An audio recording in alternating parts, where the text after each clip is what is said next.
नमस्कार विद्यार्थी मित्रांनो, आज आपण इयत्ता 10वी मराठी या पाठ्यपुस्तकातील 6वी कविता वस्तू या कवितेचा अभ्यास करणार आहोत. या कवितेचे कवी आहेत द.भा. धामनसकर. विद्यार्थी मित्रांनो, वस्तू या कवितेमध्ये कवीने आपल्याला वस्तूंकडे एक वेगळ्या दृष्टिकोनातून पाहण्याचा दृष्टिकोन दिलेला आहे. या वस्तूंना फक्त निर्जीव वस्तू न मानता त्यांच्या माध्यमातून माणसांच्या भावना, अनुभव आणि जीवनातील विविध पैलूंचं वर्णन केलेलं आहे. कवितेत वस्तूंच्या माध्यमातून मानवी जीवनाचा अर्थ उलगडण्याचा प्रयत्न केलेला आहे. वस्तू ही कविता आपल्याला आपल्या आजूबाजूच्या वस्तूंशी संबंधित असलेल्या भावना, अनुभव आणि जीवनातील विविध पैलूंवर विचार करायला लावते. या कवितेत वस्तूंच्या माध्यमातून माणसाच्या आयुष्यातील विविध टप्पे आणि त्या वस्तूंच्या संदर्भात येणारे अनुभव व्यक्त केले जातात. निर्जीव वस्तूंनाही मानवी भावना असते, ती आपण समजून घ्यायला हवी. वस्तू वापरताना त्यांचं आपण मोल जाणायला हवं. वस्तू आपण जपायला हव्यात. वस्तूंशी असलेला स्नेहबंधही आपण जोपासावा. त्यांचं आयुष्यही माणसांसारखंच संवेदनशील असतं. त्यांच्याविषयी कृतज्ञता भाव जपावा अशी शिकवण आपल्याला या कवितेतून कवी द.भा. धामनसकर यांनी दिलेली आहे. या कवितेत कवीने आपल्या दैनंदिन जीवनातील वस्तू ज्या आहेत त्यांचं सूक्ष्म निरीक्षण केलेलं आहे. प्रत्येक वस्तूचा एक वेगळा इतिहास, एक वेगळी कहाणी असते. त्या वस्तू आपल्या आयुष्याचा भाग बनून जातात आणि त्या आपल्याला अनेक गोष्टींची आठवण करून देतात. उदाहरणार्थ पहा, आपल्या घरातील एखादी खुर्ची, एखादं पुस्तक किंवा एखादं खेळणं असतं जे आपल्याला आपल्या बालपणीच्या आठवणींमध्ये घेऊन जातं आणि म्हणूनच या वस्तू आपल्या आठवणी जाग्या ठेवतात किंवा जिवंत ठेवतात. म्हणूनच आपण या सर्व वस्तूंना जपायला हवं. त्यांच्याविषयी असलेला स्नेहबंध जोपासायला हवं. वस्तू ह्या केवळ भौतिक वस्तू नाहीत, तर त्यामध्ये माणसाच्या भावना, आठवणी, अनुभव आणि नातेसंबंधांचे प्रतीकही आहेत, हे आपण लक्षात घ्यायला हवं. विद्यार्थी मित्रांनो, आपण आता कवितेचा अभ्यास करूयात. कवी म्हणतात, वस्तूंना जीव नसेलही कदाचित, पण जीव नसल्यासारखं वागू नये त्यांना. वस्तूंना मनही नसेल कदाचित, पण ते असल्यासारखे वागलो तर वस्तू प्रचंड सुखावतात. कठीण शब्दांचे अर्थ पाहूयात. सुखावणे म्हणजे आनंदित होणे. मुलांनो, काव्यपंक्तींचा अर्थ पाहूयात. या काव्यपंक्तीमध्ये कवी म्हणतात, वस्तू आपण कशा हाताळाव्यात, कशा जपाव्यात, हे कवी इथे सांगत आहेत. कवीचं म्हणणं आहे की कदाचित वस्तूंना प्राण नसेलही, पण म्हणून आपण त्यांना निर्जीव समजून जीव नसल्यासारखे वागू नये. वस्तूंनाही माणसासारखा जीव असतो.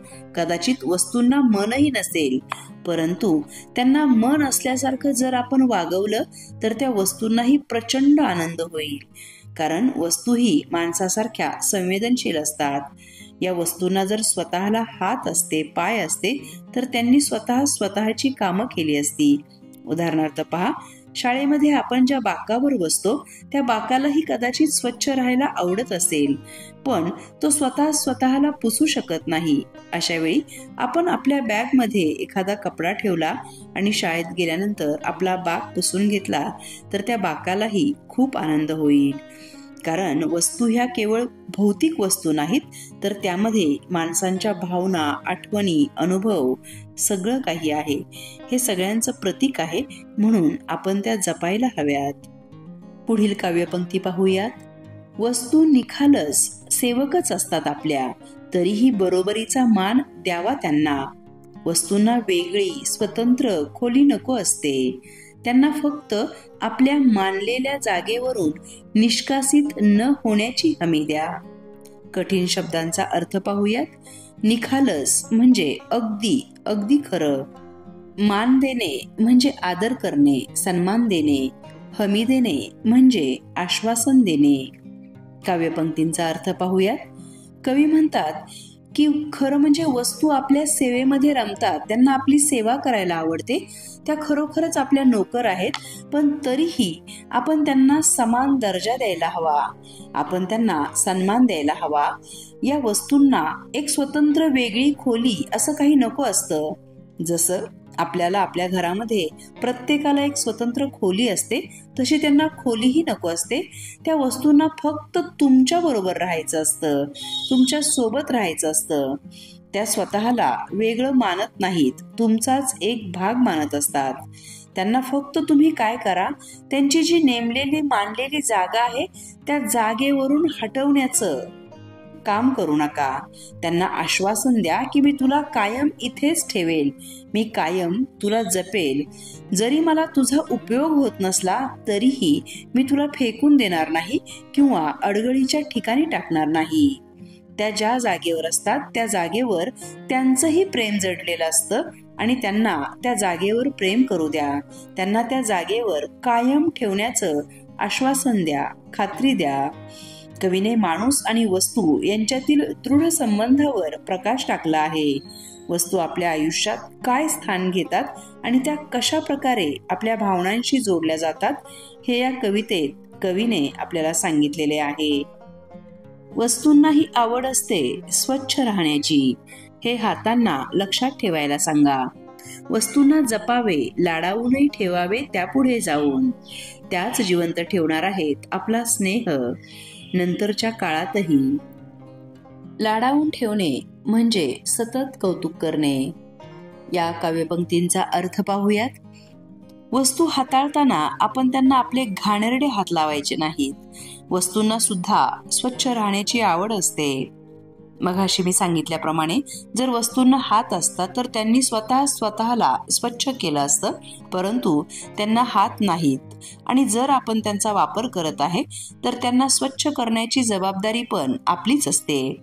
त्यांना स्वच्छतेची आवड आहे हे आपल्याही हातांना सांगायला हवं आणि आपण त्यांना स्वच्छ करायला हवं. वस्तूंना जीवापाड जपावं, त्यांची काळजीही घ्यावी, त्यांचे खूप खूप लाड सुद्धा करावेत.